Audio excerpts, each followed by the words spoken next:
달라요. 핫이슈 핫피플 시간입니다. 일본에서는 집권 자민당 총재에 당선되면 사실상 총리로 선출되는 것이나 마찬가지였지만 지금은 그렇지 않아 보입니다. 공명당이 자민당과 26년간 이어온 연정 협력의 종지부를 찍은 가운데 야당들 사이의 합종 연횡 움직임이 지금 여러 변수를 낳고 있기 때문인데요. 어떻게 될까요? 자, 호사카 유지 세종대 교수를 오늘 특별히 초대했습니다. 어서 오십시오. 예, 안녕하십니까. 네, 지금 자민당이 그러니까 과반 의석이 안 된 거죠? 예. 아닌 거죠? 과반은 이곳은 그 층의원인데요. 일본의 뭐 하원이죠. 과반이라는 것은 233명, 그러니까 233표라고 할 수가 있는데 자민당 196표.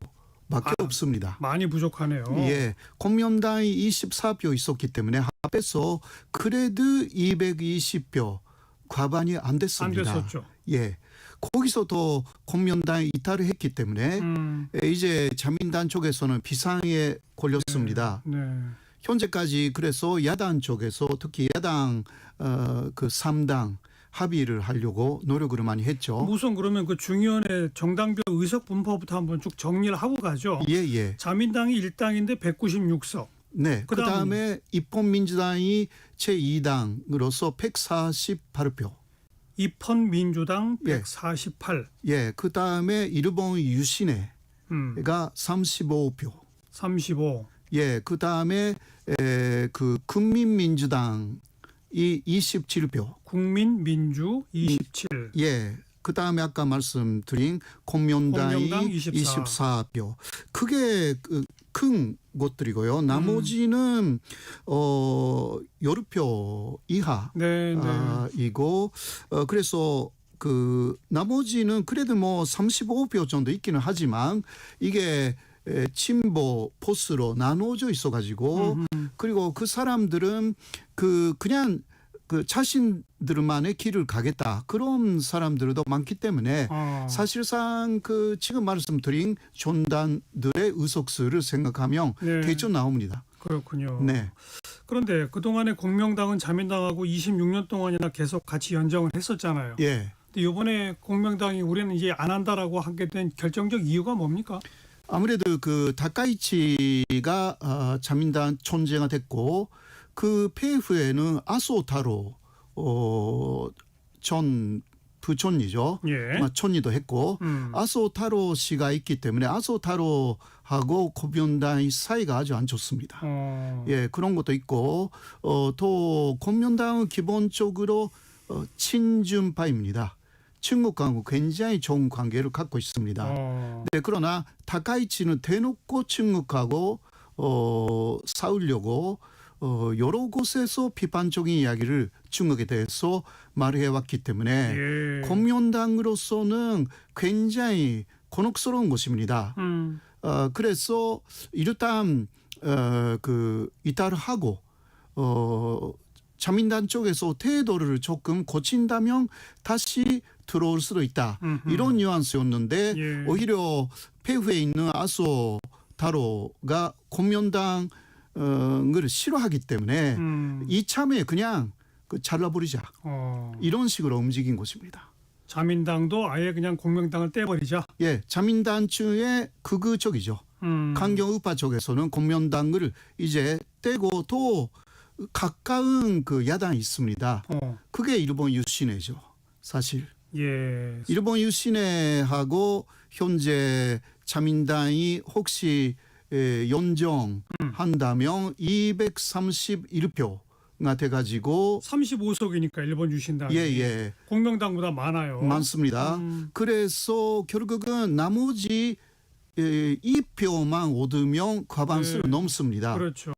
그래서 어제까지만 해도 일본 유신회하고 자민당이 계속 새로운 연정 그 협의를 계속했고요. 마지막에 이게 연정이 되는지는 아직은 모르겠으나 그러나 협력은 하자. 거기까지는 합의를 했습니다.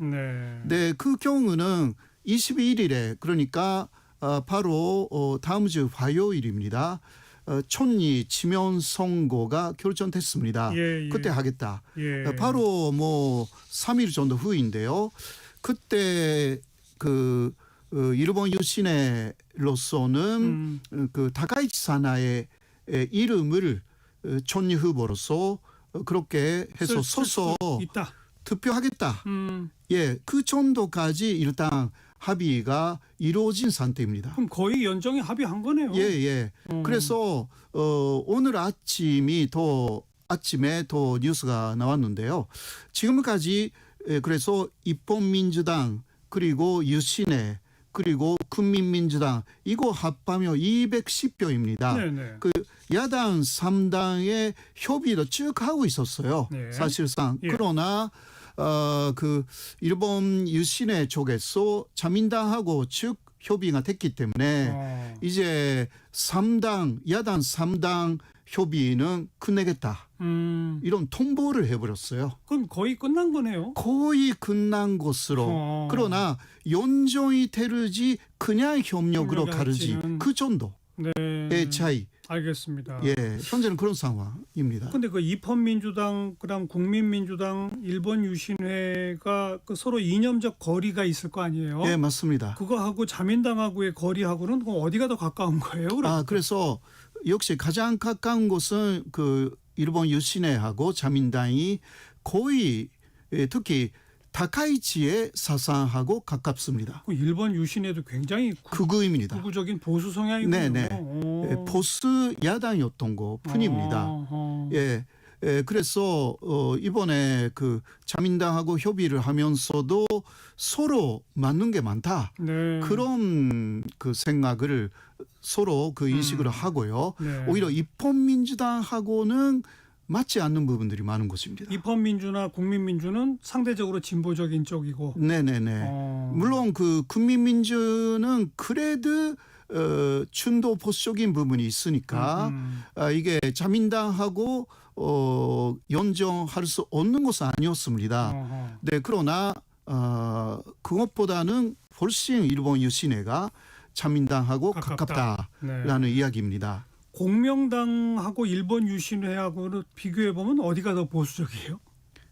공명당은 중도였기 때문에요. 중도예요? 예. 그러면 진작에 자민당은 일본 유신회랑 같이 해서 해야 되는 거 아니에요? 예, 네. 그러나 일본 유신회라는 것은 사실 공명당하고 연정했을 때는 아직 없었고.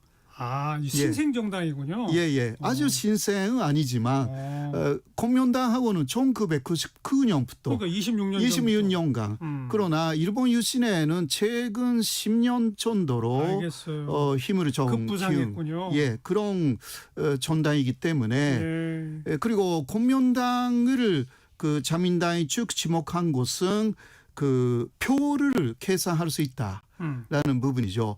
그 모체가 장학계라는 종교 단체입니다. 종교 단체. 예. 그러니까 600만 표 정도 그 협력을 할 때 계산할 수 있다. 그래서 이번에 자민당도 타격이 있는 부분은 현재까지 각 선거구에서 그래서 자민당 국회의원이 좀 떨어질 것 같은 선거구가 있지 않습니까? 그렇죠. 거기에서는 공명당하고 굉장히 그 협력을 하면서 후보 단일화나 이런 식으로. 네, 거기에는 그 공명당의 표로 사실상 당선됐어요. 네. 그래서 그것이 사라지는 것입니다. 알겠어요. 그래서 그 다음에 중요한 선거가 있으면 현재 일본에서 예상하는 사람들은 자민당 국회의원들이 50명 정도 떨어질 우려가 있다. 더 줄어들 것이다. 예. 그래서 이번에 다카이치가 지원이 없으니까. 다카이치가 촌리가 된다 하더라도 다음 그 중요한 선거 물론 중요한 선거까지 2년 정도 쭉 간다며 있기는 하지만 중간에서 해산한다고 하면 그럴 수도 있죠. 예, 금방 그 선거 할 수도 있는데 그 경우는 자민당하고 일본 유신회도 그렇게 안심할 수가 없습니다. 네. 네, 그래서 상당히 유동적으로 일본 정치가 바뀌었다라고 할 수가 있는 것입니다. 그런데 그 상당히 오래전부터 자민당은 과반을 훌쩍 넘는 의석을 갖고 있었잖아요. 네, 맞습니다. 그리고 아베 이후로 일본의 저 정치는 계속 어찌 보면 좀 우경화 했잖아요. 예, 맞습니다. 근데 왜 자민당의 의석이 이렇게 쪼그라들어 있어요? 아, 예. 좀 긴 호흡으로 본다면.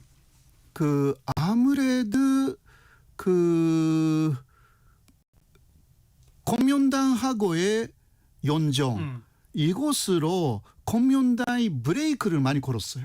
그러니까 자민당하고 일단 연정이기 때문에 헌법 개정이라고 아베는 즉 외쳤고, 했죠. 예, 그러나 그때마다 공명당은 안 된다라고 해서, 네, 자민당으로서는 공명당의 표가 필요하니까 그래도 그 약간 극우라고 해도 중도적인 네. 그 색채가 꽤 강했다라고 할 수가 있습니다. 예. 그래서 결국은 어떻게 됐냐고 하면 중도 그리고 약간 진보적인 부분도 자민당이 수용해 버렸기 때문에 예를 들면 그 이거는 키시다 정권 때이지만 LGBT 법이라든가 이게 그러니까 동성애까지 어느 정도 인정하는 그런 법을 자민당 주도로 통과시켰어요. 동성애 인정하는 예, 법까지. 예. 그래서 그것으로 일본 내에 보수 지지를 지지를 잃었군요. 잃었어요. 그러면서 일본 유신회 같은 극우 정당들이 예, 커지고. 그쪽으로 가고 또 저번에는 그 자미원 선거가 7월에 말에 있었는데 자미원 선거에서는 참전당이라는 또 극우 야당 쪽에 참전당이 15석이나 얻어가지고요. 알겠어요. 그 다음에 그러니까 중의원 선거에서도 자민당이 아니라 네. 참전당에 투표하는 사람들이 많아질 거 아닌가. 그러한 사람들은 그 보수 성향이 강한 일본인들이 네. 자민당은 보수가 아니다. 알겠습니다. 이런 식으로 된 거죠. 한마디로 한 26년 동안 중도 성향 정당과 연정을 하면서 보수 기반을 잃어버리고 오히려 극보수적인 정당들이 신생으로 자리를 잡도록 만든 게 예. 지난 한 30여 년의 변화다 이거네요. 예, 그렇게 할 수가 있습니다. 그러니까 자민당 안에서는 아예 공명당하고 헤어지는 이제 것은 헤어지자. 잘된 일이다. 그러니까요. 라는 그게 강경 포스 쪽에서는 그런 이야기를 많이 하고 있습니다. 어떻게 되는지는 그래도 모르겠으나. 근데 지금 오사카 유지 교수가 오늘 아침 뉴스까지를 정리해 주신 거 보면 저도 이제 어제 그저께까지는 보면 입헌민주, 일본 유신, 국민민주 이 예, 3야당이 아예 자민당으로부터 정권을 빼앗아 올지도 모른다라는 소리가 많았었는데 네. 지금 아닙니다. 일본 유신회가 이제 그거 안 한다. 예. 우리는 자민당 총재한테 총리 자리 주겠다. 대신에 우리가 연정에 정말 참여해서 내각에까지 차지할지 그거는 조금 미지수다. 네네네. 그럼 왜냐하면 완전히 연정을 해버리면 그 약세가 될 우려가 있는 거죠. 옛날에 그 사회당 무라야마 촌리가 요새 돌아가셨는데 무라야마 촌리가 되었을 때 사회당하고 자민당이 연정했지 않습니까? 일시적으로 그런 적이 있었죠. 네, 그러나 그곳으로 사회당이 그 이후에 의석수를 엄청나게 잃었습니다. 그럴지도 모른다. 일본 유신에도. 예. 그렇기 때문에 협력을 하되 예. 연정까지 가르지는 그게 의험성도 있다. 네. 그래서 공명단도 40의석 쪽으로 있었는데 요새는 24석까지 줄어들었습니다. 자민당하고 손잡으면 그냥 줄어드는군요. 예. 그런 여러 가지 면에서 알겠어요. 많이 양보해야 되기 때문에 네. 그러니까 지지 모체인 그 종교 단체도 공명당한테 헤어져라라는 이야기를 많이 해왔고 네. 그러한 약간 복잡해졌어요. 일본 정치가. 그러네요. 자민당 중심의 그러한 쭉 그 보수 정당이 정권을 잡는 그러한 시스템이 이제 깨졌습니다. 깨졌네요. 네. 그래도 아무튼 오늘 아침까지 뉴스를 종합하면 다카이치 사나의 자민당 총재가 21일 날 총리가 될 가능성이 매우 높네요. 매우 높습니다. 그죠? 예. 일본 최초의 여성 총리가 되는 거죠. 예. 네, 그렇다고 해도 일본 내에서 상당히 그 여성들이 비판도 하고 있어요. 왜냐하면 다카이치 씨는 남성하고 똑같다. 아하. 예, 그래서 또 취재하고 있는 정책이나 말하고 있는 정책은 남성 그 권리를 신장시키는 곳들이 많다. 그렇기 때문에 여성들한테 인기가 별로 없습니다. 네, 네. 그런 부분이 있어서 새로운 촌리가 사상 처음으로 자민당 존재로서도 여성이 처음이거든요. 예. 그러나 그것이 화제가 되지 않습니다. 오히려. 알겠습니다. 네. 근데 다카이치 총리가 되면 한일 관계에 있어서는 지금 현재보다는 조금 더 나빠질 거라는 얘기가 많던데 호사카 교수는 어떻게 보세요? 예, 현재는 예를 들면 그 야스쿠니 시사 잠배도 조금 보류를 했지 않습니까? 그러나 신념은 매년 가겠다였기 그렇죠. 때문에 예. 내년부터는 갈 가능성도 있고요. 그리고 개헌을 하고 자위대를 급방금 전식 일본군으로 반드시 개편하겠다. 예. 이런 이야기도 하고 있고요. 예. 또 한국에 대한 위안부 문제라든가 간제 지원 문제 이곳은 한국 쪽의 왜곡이다. 이런 식으로까지 말하고 있기 때문에 이게 쉽지 않습니다. 그렇죠. 네. 네. 우리는 그걸 어떻게 대비해야 할까요? 아무래도 촌리가 된 이후까지도 그런 주장을 하지는 아직은 미지수입니다. 예. 그래서 일단 그 상황을 잘 보면서 아무래도 이재명 대통령이 말하고 있는 국익 중심의 그 실용 외교 예. 거기에 충실하게 가면 그럴 수밖에 없죠. 그 우리는. 문제가 없다. 알겠습니다. 그렇게 생각합니다. 아까 잠깐 언급하셨습니다만 바로 어제 향년 101세로 그 무라야마미 지천 일본 총리가 별세하셨어요. 네네. 이른바 무라야마 담화로 아주 유명하신 분 아닙니까? 맞습니다. 총리로서 아주 솔직하게 과거 식민 통치를 반성한 거의 유일한 분이었죠. 네, 맞습니다. 예. 물론 그 하토야마 유키오라든가 칸나우토라든가 이르부는 그 과거 시민 통치에 대해서 반성한 사람들도 있죠. 없지 않아 있습니다.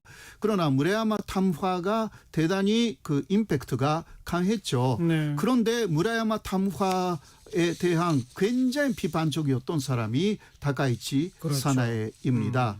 그러니까 다카이치 사나에가 사실 오제부로 거의 촌리가 네. 될 가능성이 높아졌기 때문에 네. 그 때를 같이 하면서 돌아가셨다라는 것은 일본의 뭐 일시적이지는 잘 모르겠지만 다시 의경화가 시작되었다라고 볼 수밖에 없습니다. 그러니까 무라야마 총리가 말한 것은 식민지 지배에 대한 반성하고 침략 존재에 대한 반성이었습니다. 예. 그러나 식민지 지배에 대해서는 다카이치의 주장은 뉴라이트하고 똑같습니다. 그러니까 식민지 군대화론입니다. 네. 그런 면에서 여러 가지 면에서 곡선이 좀 많습니다. 여기 한국 안에서도 뉴라이트 계 분들이 힘을 얻게 될 가능성도 충분히 있고요. 그렇죠. 네. 일본하고 굉장히 그 연결되어 있기 때문에 그런 분들이 이게 일본만의 문제가 아니라 한국 쪽에도 많은 영향을 줄 가능성이 있어가지고 제 이것은 의견이지만 다카이치 정권이 단명으로 끝나는 것을 원하는 거죠. 기대하는 거죠. 네. 그래도 아무튼 한 30여 년의 변화는 일본 정치의 보수화다라고 네. 일단 볼 수 있고요. 예. 자, 뭐 21일 있을 총리 투표 선거 결과를 일단은 좀 차분하게 지켜보겠습니다. 호사카 유지 세종대 교수 고맙습니다. 네, 감사합니다. 1부 마치겠습니다. FR 데이비드의 월스 들으시고요. 1시에 옵니다.